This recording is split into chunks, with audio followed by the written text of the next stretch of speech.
Salut à tous, c'est Shigeki, j'espère que vous allez bien. Aujourd'hui la MIF, on se retrouve pour une vidéo présentation de cet animé où le héros est un épéiste surpuissant. Ça fait très longtemps que j'en avais pas fait et en plus j'en ai regardé pas mal récemment, donc c'est parti.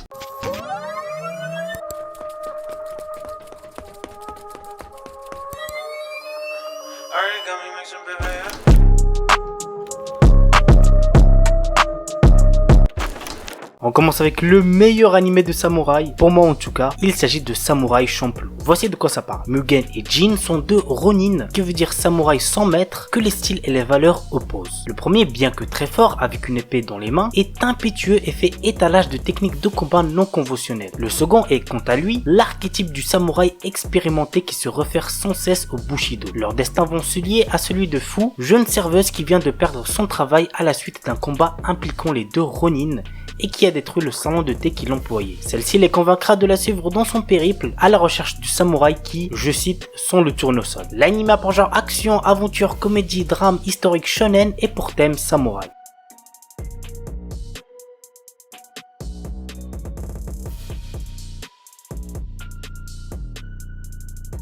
Kazamakase Tsukigake Ran, Japon médiéval. Ran, une femme samouraï, voyage partout où elle peut trouver du bon saké. Elle fait la connaissance de Miyao, une tête de linotte spécialiste du style martial du Neko Tekken, qui va l'accompagner durant ses pérégrinations. L'anime a pour genre aventure, comédie, historique et pour thème arts martiaux, histoire samouraï.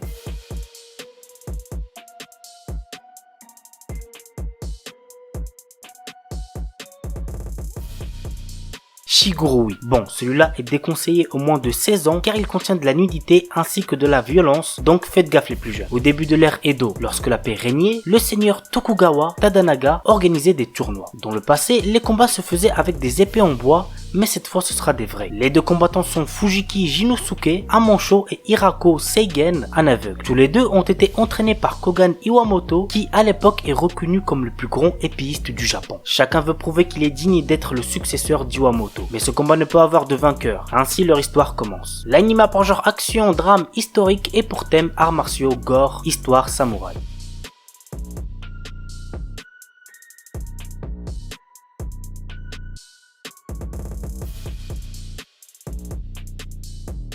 Yasuke, un animé disponible sur Netflix, sorti que récemment. Rappelez-vous, je vous en avais parlé dans ma vidéo sur les animés Netflix qui arrivent en mai. Bref, du coup pour l'instant j'ai regardé que les 3 premiers épisodes et franchement je kiffe plutôt bien, donc n'hésitez pas à check. Voici le résumé. Dans un Japon féodal dévasté par une guerre menée à coups de robots et de magie, Yasuke, le plus grand Ronin que le monde ait connu, s'efforce de mener une existence paisible après une vie qui n'a connu que la violence. Mais lorsqu'un village local devient le centre de bouleversements sociaux, Yasuke n'a d'autre choix que de reprendre du service pour protéger une mystérieuse enfant menacée par des forces maléfiques et des chefs de guerre sanguinaires. Le monde est sur le point de découvrir Yasuke, le premier samouraï africain qui a mis son bras au service du légendaire Oda Nobunaga. L'anime a pour genre action, aventure, drame, fantastique, historique, science-fiction et pour thème guerre, histoire, magie, samouraï.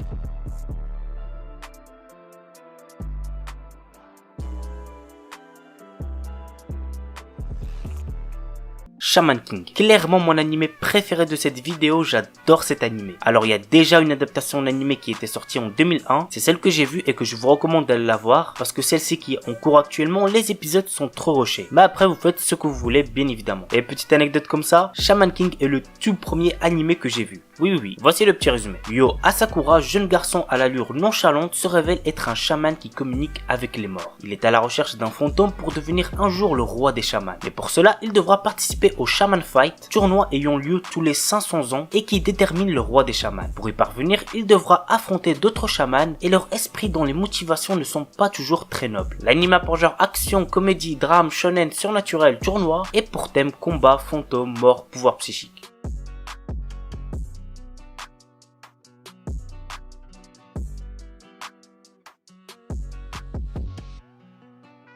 Dances with Dragons. L'histoire prend place dans un monde alternatif et principalement dans la ville d'Eridana. Ce monde est séparé en deux parties, l'Empire Tseberon et l'Alliance des 7 villes. Ces deux territoires sont séparés par une rivière nommée Orialal. Des capacités spéciales appelées Jushiki sont produites par des réactions chimiques augmentées par des armes spéciales. Les personnes maniant ces armes défendent la population contre différents dangers comme les attaques de monstres. Cette histoire se centre sur Gaius et Jigina, deux chasseurs de primes vivant à Eridana. Ces deux personnes utilisent leurs pouvoirs et connaissances pour aider les différentes personnes qui se présentent à eux. L'anime a pour genre action, drame, fantasy, science-fiction, pour thème autre monde, combat, monstre, et quant à total de 12 épisodes. Mugen no Junin Immortal. Un anime conseillé qu'aux 18 ans et plus parce que vraiment niveau violence ça y va de fou, donc faites gaffe. Alors Mugen no Junin Immortal, qu'est-ce que c'est? Il s'agit d'une nouvelle adaptation en animé du manga L'habitant de l'infini de Hiroyuki Samura qui adapte complètement les 30 tomes du manga. À l'ère Edo en 1770, Manji, le samouraï immortel, poursuit sa quête qui est de tuer 1000 scélérats pour racheter ses crimes passés. La jeune Lin, soucieuse de venger sa famille, demande son aide et ensemble, ils partent en guerre contre la terrible école du Itoryu. L'anime a pour genre action, aventure, drame, historique, pour thème arts martiaux, assassinat, samouraï, vengeance, et compte à total de 24 épisodes. Et voilà la famille, c'est tout pour la vidéo. Cet animé où le héros est un épéiste surpuissant. J'espère que ça vous aura plu. N'oubliez pas le petit like comme d'habitude. Et puis moi je vous dis à vendredi pour une nouvelle vidéo. Sur ce, ciao tout le monde, portez-vous bien, c'était Shkik.